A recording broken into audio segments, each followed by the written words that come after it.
Good morning, New Zealand. It is Monday morning. Yes, we are back. Sorry about the delay last week. Birthday treat, a couple of days off, but it's good to be back with you. This is Daybreak.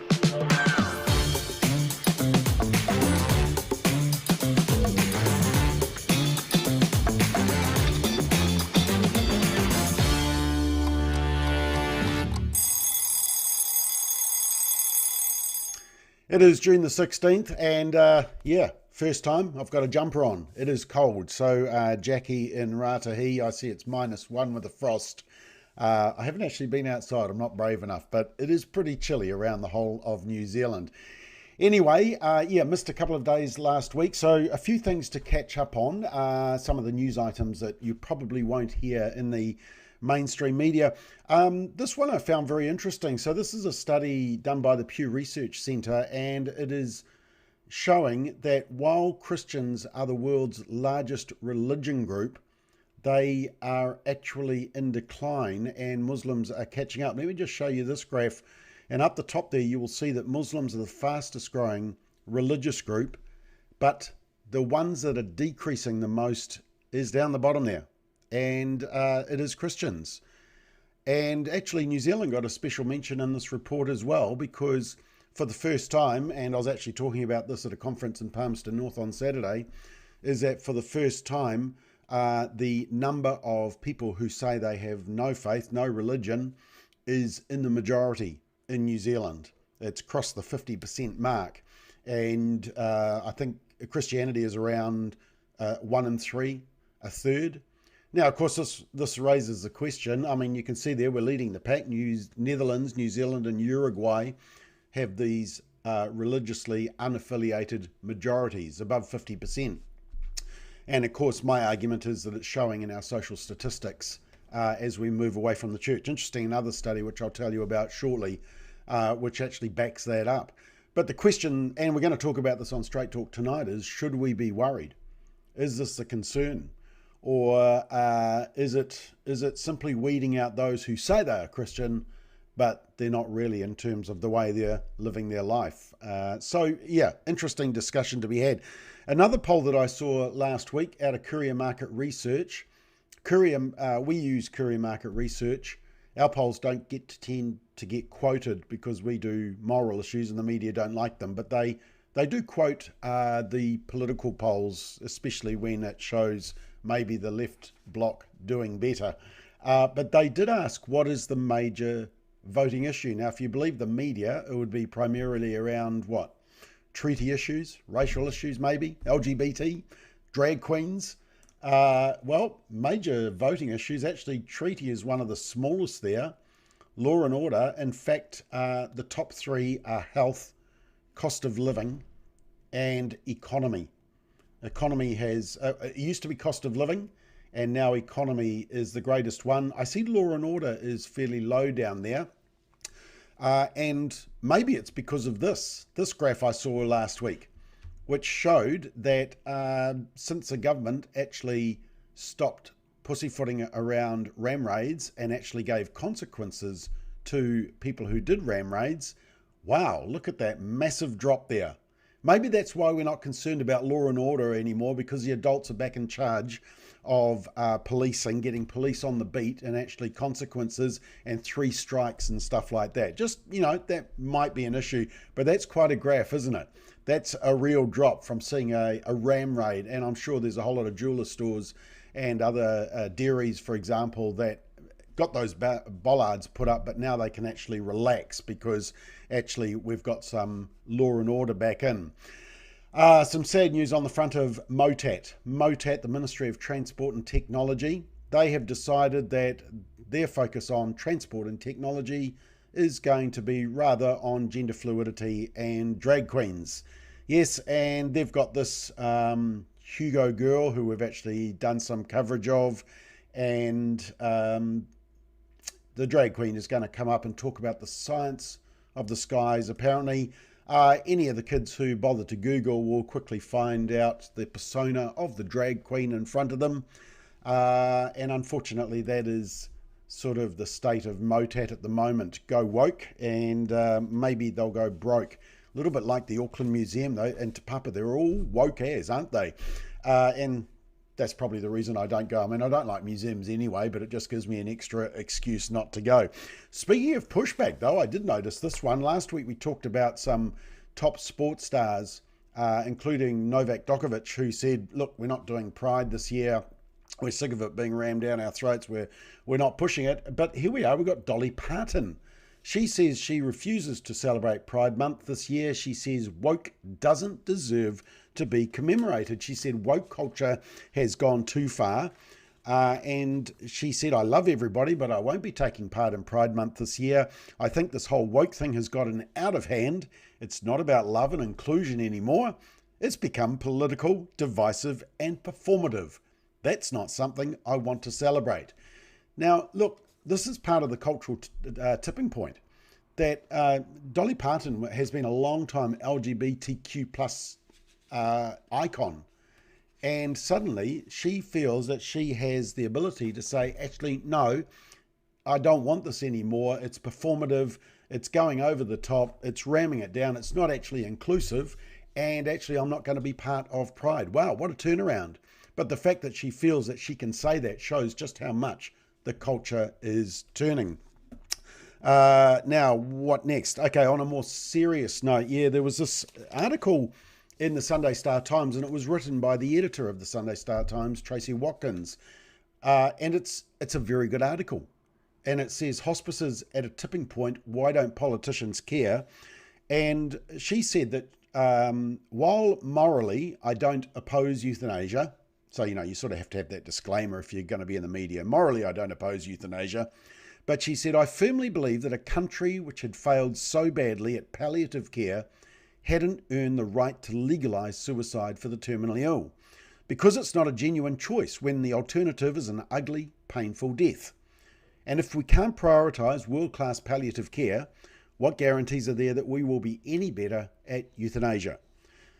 My feelings have only hardened since then. Concerns have been raised by two whistleblowers about end-of-life safeguards. They were on the review committee. They couldn't get the information. We've highlighted that. And the disproportionate numbers of requests from rural areas where, of course, it's hard to get world-class palliative care. Now, of course, Tanya Unkovic from New Zealand First has a members' bill, which the government should adopt, actually, which funds palliative care, world-class palliative care for all New Zealanders. Tracy Watkins asks a question, why don't politicians care? Well, the politicians just don't think. And they don't realise that when you have a cheap option of a pill or an injection, and then you have expensive palliative care, immediately there is this imbalance and there is this coercion and pressure on vulnerable people at the end of their lives when they should be getting the best care we can offer them. And that was always our concern. And unfortunately, it's a very good article. It raises very important questions. But the question is, are the politicians going to respond to that? I did see this polling. I thought it was just funny. This is Field Days. They did this poll asking who do farmers vote for. You will see that farmers don't want anything to do with Te Pāti Māori and nothing to do with the Greens or Labour, probably because farmers are sick of being told that their cows letting off wind in the morning, farting, are somehow contributing to global warming and the carbon footprint. And farmers are using their brains because they are the backbone of New Zealand. And big supporters of National, but also ACT and New Zealand First. You can see those percentages are disproportionately higher than the national average of the vote for those parties. So, I thought the farmers know exactly which side they should be on. This article I saw over the weekend. So when the gay marriage debate was being passed, one of our arguments was, well, if you change the requirement for gender, so it doesn't have to be man, woman, it can be male, male or female, female. Once you change the gender requirement, why not the number requirement in terms of polygamy, group marriage? And then why not relatives? Why the restriction? Consensual adult incest. Now, interestingly, whenever we used to put out a media release on that, some of the media used to be very sneaky, and they used to actually, I actually have an example of this. where they took out where I would put adult consensual incest. And they would take out adult consensual and just put incest. And basically say, oh, Family First is saying that gay marriage is the same as incest, child abuse of children, which of course we weren't. But that was the way the media were treating the whole debate. But adult consensual incest, Lloyd Burr from Stuff asks, why is incest legal in so many countries? And it's actually, I'm going to come back to this article. I'm going to do a blog on it this week because it's worth just covering in detail. I mean, for example, they talk to one academic who says that, there's the icky factor about incest. The fact that I find oysters pretty disgusting doesn't mean it's morally wrong for people to eat them. So comparing eating oysters to incest, yeah, that's the sort of strength of their weak argument. And then there was this other quote: there are plenty of things that are morally wrong that we don't think the state should be in the business of regulating, like adultery. But there are things that are not morally wrong, like taking Class A drugs, but we think the state should be in the business of regulating. Taking Class A drugs is not morally wrong. I mean, it's just a very confused article. And of course, it's just the slippery slope of pushing more and more the expansion of completely distorting the role and the purpose of marriage. Speaking of that, the Southern Baptist Convention in the US has passed a resolution that they want to overturn the Supreme Court decision which legalized same-sex marriage. And they say, quote, reversing the ruling is one of numerous issues related to, sex, gender and marriage encompassed by the resolution. Among other things, the resolution affirms that there are only two genders, defines marriages between a man and a woman, says families are designed for procreation, and that human life is sacred from conception to natural death. Wow. Fantastic that a church is actually just speaking scriptural truth. Well done to the Southern Baptists. Now, what else? Golly, we're getting through a few this week. Oh, yes. Last week there was a story about the teenager who starved to death alone in emergency accommodation, just turned 17. And the parents say that all the help agencies were more focused on her gender identity and that she wanted to be a man and using correct pronouns and all that. They were more worried about that than all the comorbidity of disorders and there were various problems that she had, including anorexia nervosa, but also autism, OCD, had childhood trauma as well. And yet she was alone in emergency accommodation, alienated from the family, funded by the state with the emergency youth benefit. It's a sorry saga, but it also shows, and this is the point that I make in the McBlog, is it shows that the conversion therapy law has destroyed this family, because any agent that actually wanted to offer some help, of course, is at risk of breaking the law and being in prison for up to 5 years, because the conversion therapy law says that affirming your daughter as a girl or affirming your son as a boy is a crime. And so you can push kids towards transgenderism, but if you try to help them heal their mind, deal with the autism, deal with the OCD, deal with the anorexia, deal with the gender confusion, then you could be committing a crime. That's how bad the conversion therapy law is. And so in the McBlog, and it's out now, you can see it on YouTube and on our website, on our YouTube channel as well, you'll see there just the analysis of exactly what happened. And the law needs to go, or there will be more sad examples. Just speaking about the whole cultural tipping point, last week we talked about Simone Biles. So remember, she got stuck into Riley Gaines. Riley Gaines is the swimmer who lost to Leah Thomas, who was a dude swimming in the women's sports. And Riley Gaines has set up this group that basically says dudes should not compete in women's sports.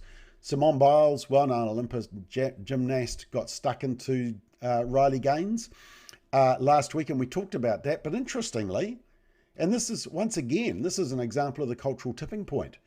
Simone Biles actually backed down. She backed down to the transphobic bigot, Riley Gaines. I mean, that is amazing.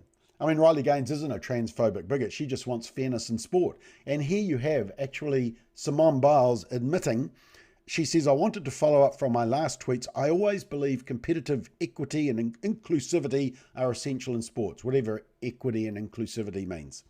The current system doesn't adequately balance these important principles, which often leads to frustration and heated exchanges, and it didn't help for me to get personal with Riley, for which I apologise. Now, credit to Simone Biles for apologising, but I'm not sure she would have a couple of years ago, because the weight was supporting the whole transgender movement, and especially into sports. There's been a cultural tipping point, and now you actually see this discussion, and Riley Gaines says, Simone Biles says she did not mean to push policies that compromise fairness in women's sports. Wow, what a refreshing statement. Now, what else? Oh, good news from the US around the marijuana industry. Apparently, in 2021, you could have bought shares in the marijuana industry. They were worth $55 a share. Guess what they're worth now? $2.50. The market has fallen out of the marijuana market in the US, and they say that part of the reason is because terrible data around dope's health harms continue to emerge and horrify public officials and health officials. So, as I say, in 2020, we dodged a bullet when we voted no to legalizing cannabis, and the longer it goes on, the more the evidence proves that we were right. From the dumbest statement made by the media last week, I just want to show you a graph and see how you would write this if you were in the media. So this is the poll, and the poll asked, this is a Radio New Zealand poll, Donald Trump recently completed the first 100 days of his second term in office. Poll respondents were asked how his presidency had been for New Zealand. 45% said bad. 35%, about a third, said, well, neutral, probably because they said, well, he's the American president. What's it got to do with us? And what was the good? The good was about 9%. And then there was about 11% that don't know. So basically you've got 45% there who say it was that Trump has been bad. 45% say bad, 55% say, well, good or neutral or don't know. Okay, what's the next question? So how did our dumbos at Radio New Zealand report this? Here it is. Most New Zealanders don't think Trump's presidency has been good for New Zealand. 45% is not most, Radio New Zealand. Back to statistics school. Dumbos. Okay, Greta Thunberg. She says the world needs more young, angry women. I don't know what it is about the leftists, the radical left, but they're always angry. And apparently we need more angry people. I'm not sure we do. Interesting story out of France. Pornhub has withdrawn out of France. Great. Why? Because there is an age verification law. Yeah, Pornhub doesn't like the fact that kids might be blocked from Pornhub. And that tells you everything about the sleazy Pornhub and about their real agenda. And another good reason for us to have age verification laws. And gee, a lot today, eh? Sorry, gone a bit longer today, but just so much stuff going on. This was on Radio New Zealand. It is the Global Flourishing Study. It was more than 200,000 people in 22 countries. Now, New Zealand wasn't included, but Australia was. So we sort of can take some of the results. And they asked about 6 core dimensions of human life: happiness and life satisfaction, physical and mental health, meaning and purpose, character and virtue, close social relationships, financial and material stability.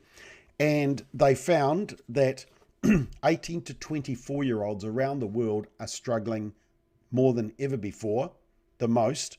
Now, here's the key bit. Why?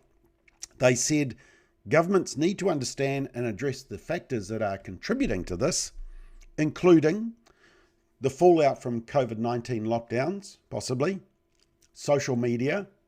Yep, I think people have expressed concern around that. And, get this, the decline of marriage and social and religious faith.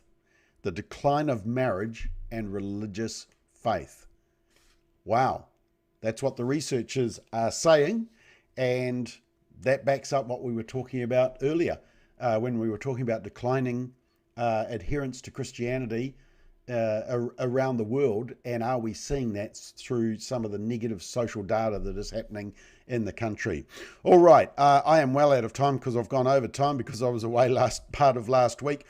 Tonight, Straight Talk, and we've got Elliot, Rodney, Ashley and Susan, and we're going to be discussing some of these topics that we have talked about today. So that's going to be live tonight at 8 o'clock. And also don't forget to check out that McBlog on the conversion therapy law, Destroying a Family. I'll show you why that teen dying alone in emergency accommodation from anorexia nervosa was a victim of the conversion therapy law. So check that out. All right, that's all we've got time for. Hope you have a great day, and we will see you Wednesday morning. Simon will be here tomorrow morning with Solid Ground, same time. See you later.